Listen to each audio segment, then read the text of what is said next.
Hi guys, so this video has been requested by a number of people now, and it's to do with Oblivion pillars, house layer bounties, and all of the eternal gear, what we can get as a necromancer. So I've come up with two different versions of the same build, one for more of a spender type of build, and for the gems anyway, and one for the free-to-play player with gems that you can definitely easily acquire as a free-to-play. And you'll be able to see that the build itself with all the essences that I'm using and the set pieces, that it works absolutely fine for spenders and non-spenders alike. So I'll show you with the spender version first. You know, I'm sitting at around 3,500, so I'm not one of the biggest spenders in the game, but you know, 3,500 residents is not too bad of an amount. You know, as a free-to-play player, if you've been playing since kind of day one or within the last year, you'll probably be around about the 1,000 to 2,000 residents rating, in between that somewhere. So you'll see in my other build that I'm only using 1-star and 2-star gems. There's no 5 stars, so they're obviously the gems that you can acquire much more easily as a free-to-play player. So I'm going to show you a couple of different versions of the Terror Essence that I'm going to do, just the Oblivion Pillars version. Hell Slayer bounties are easier than this, so you know, you'll have no trouble whatsoever doing them. You just got to hope that you get the better bosses in these Oblivion Pillars. Some of the bosses can be quite difficult to complete. Some of them have a lot of AoE damage that when they spawn they suddenly just push out, which can be quite overwhelming to start with. But you'll see there is no problem with me doing these, and I get them done. I would say 99% of the time. There is the occasional one that catches me out and I have a death, but I would say 99% of them, you know, are absolutely fine.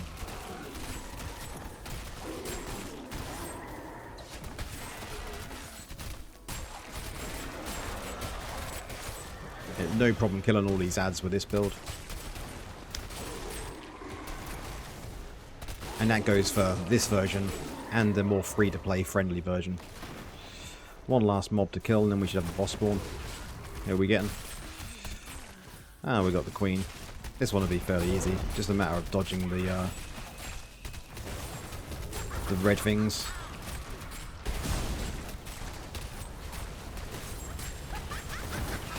And she's down. So as you can see with that version of the build, nice and easy. For the next one I will just show you straight away the free-to-play version. And you'll see it's exactly the same. I may take a little bit more damage because I've not got as much health or damage output, but overall there is no problems in doing it. So let me just switch over to that one. Free-to-play pillars. You can see I've taken out some gems of the normal gems just so I'm a little bit kind of, you know, more of the free-to-play area. I believe I've gone down to, you know, the 44. Actually I could take a bit more out than that, I think. We'll take out an armor pen one. What does that put me down to? 39. I think that's absolutely fine. And then if I do the same for potency, if I take out one of my bigger potency gems, that should bring me down a bit further. So 41. That's a kind of an acceptable area. I would expect a kind of a more casual free-to-play player to be around. Potentially could just remove another one to show you that it doesn't really matter. So we've gone to 3,700, 3,900, and then armor and resistance the same. You can see we've got plenty of crit chance, plenty of crit damage, you know, and it's only 1,650 resonance. I haven't inserted any of my gem resonance pieces into here. I've just left them as a kind of a free-to-play wood. So let's go do the same again. You'll see it's the same build, same set items, just a different gem setup.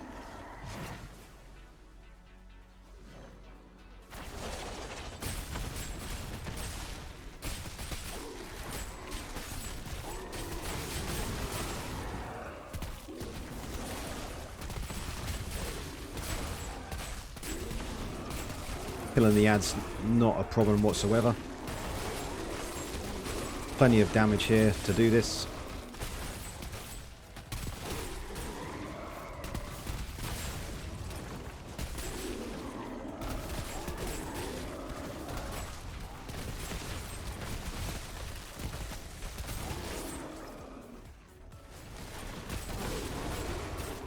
Should be one last wave and then we get the boss spawn. And again, hopefully it's one of the easier bosses. This one's pretty good. And I can pretty much just go over here and just watch out for the frontal spray that he does.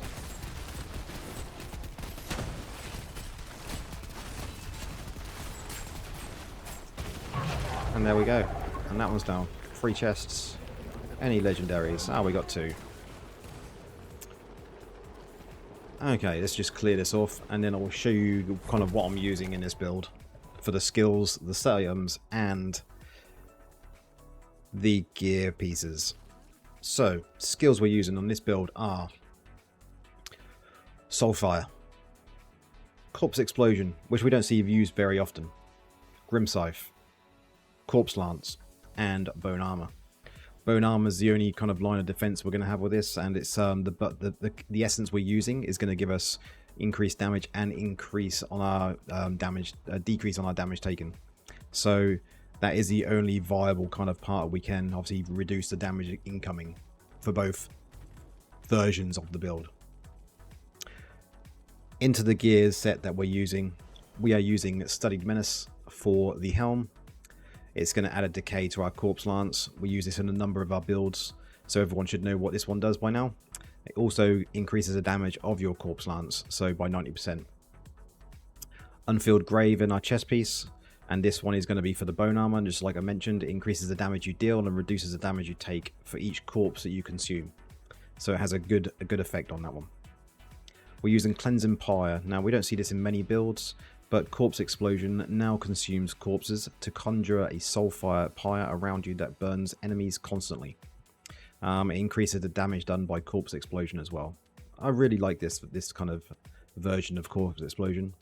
It's very much one press and it's there, and then when you want to press it again, you press it again and it's there again. So you don't have to worry about constantly spamming this one, even though it is a Corpse Explosion.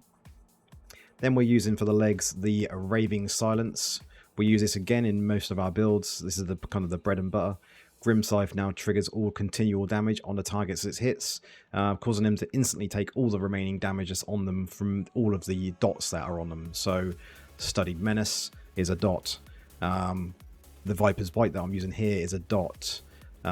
Everlasting Torment here is a dot. So you've got all these different dot things that are going to be instantly being taken away and just doing insane amounts of damage, even for this version. Then we're using Clotburst to increase the damage of our Corpse Explosion. It's quite straightforward. We are using Defiling Swarm, which is going to be for our Grim Scythe to conjure whirling scythes that orbit around us, which is going to create plenty of corpses for all of our abilities. We're then using Departed Appetite for Corpse Lance to consume corpses to create a vortex surrounding you. This is going to be part of our bigger part of our damage. And then we are using Spite Fetter, which is just going to be for our Soulfire. Does a bit of extra damage and a chance to explode when it hits them. You'll probably be using this mostly against the boss if you're able to stand still. If not, you won't be casting it at all. For the set items, I'm using 6-piece Banquets of Eyes. So it's all to do with obviously having plenty of dots on your enemies. So you're going to be getting an increase of 15% damage to enemies that are having continual damage and effects on them. Plus an increase in your crit hit chance by 2.5% up to a maximum of 25% for every additional damage effect you inflict upon nearby enemies. So you should have really the 25% up all of the time.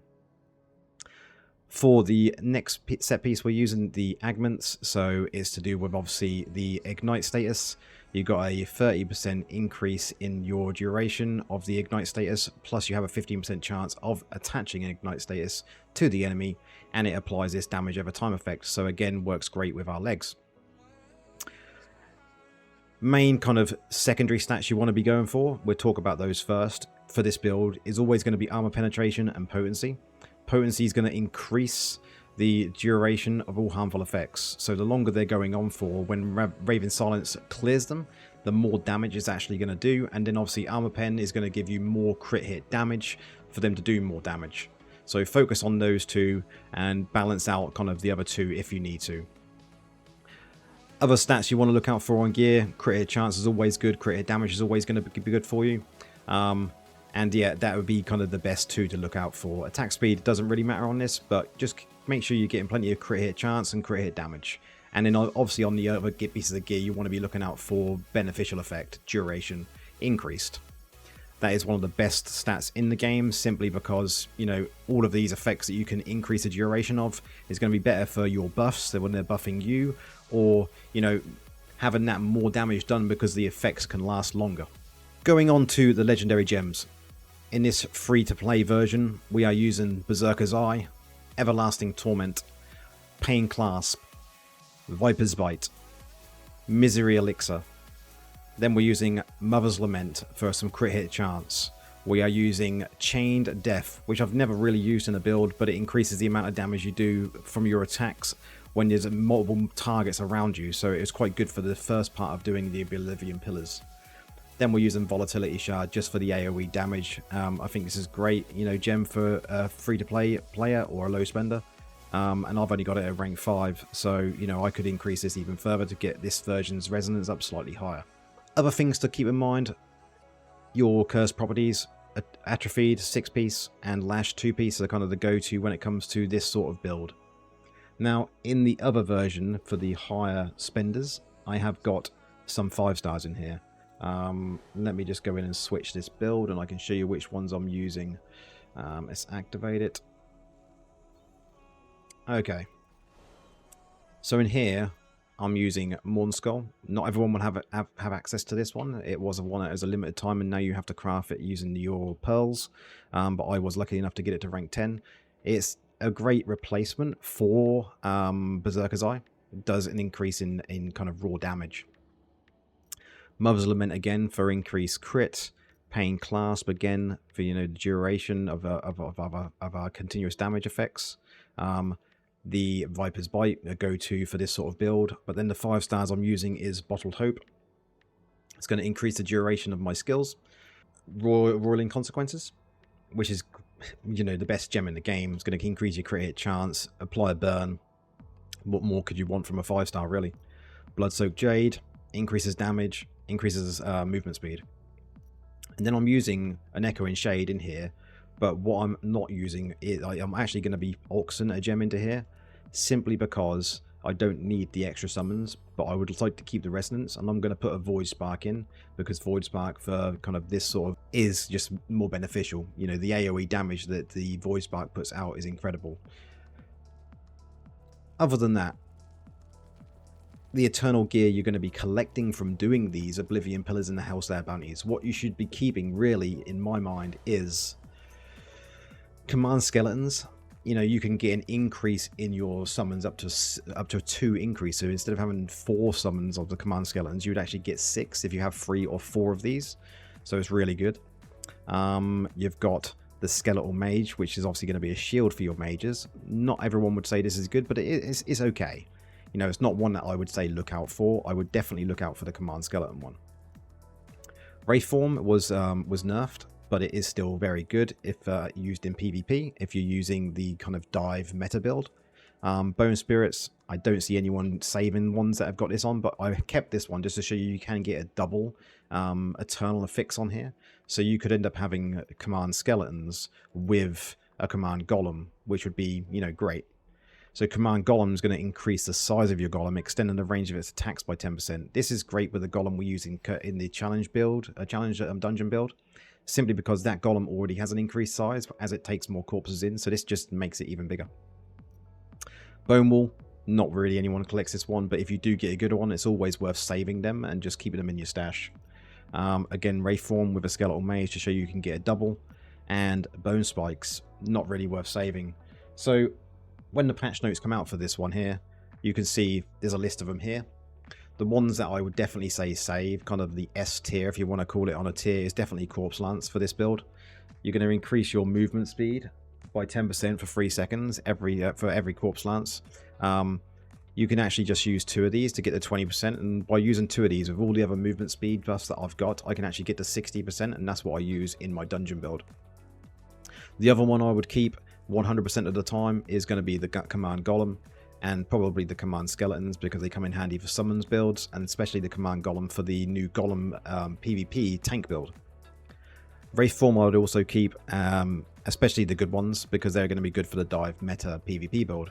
The other ones I would probably keep just because if you're a class changer, you can use them on your character when you class change to potentially get some of the other classes eternal affixes on them. So it's worth having a look when you change class at what affixes go into which classes affixes, because they have a kind of a list on there. Other than that, Paragon is very straightforward. You're going to be using Vanquisher, Judgment, Exorcism, Wraith, Zeal, and Heart of the Wrath. That is going to be an increase in critical hit chance, a critical hit when you have 5 or more, after defeating 5 or more monsters. You've got a 5% increased damage when done to monsters. You're going to have, every time you defeat a monster, you're going to get an increase in damage for 6 seconds, stacking up to 10 times. You're going to get an attack speed increase for 6 seconds, up to 10 times as well. So that's going to be good for yours, for all of your attack speed. Wraith and Zeal can now stack up to 15 times. So instead of 10 times on these two, they're going to stack up to 15. Legendary skill for the Paragons, you're going to be going with Death's Release for the harmful effects. When they expire, they explode, dealing damage to the enemies around. It's great. You could go for the Lightning Rod as well. They're both really good legendary skills. So pick whichever one you prefer. Familiar, I use the one I use for everything now, because this one has got both Lingering Wounds and Soul and Savior on it. I was quite lucky to get this, so I've got a Legendary Savior, and Lingering Wounds is just a standard rare skill, so it does a little bit less on the damage, but I was happy with that.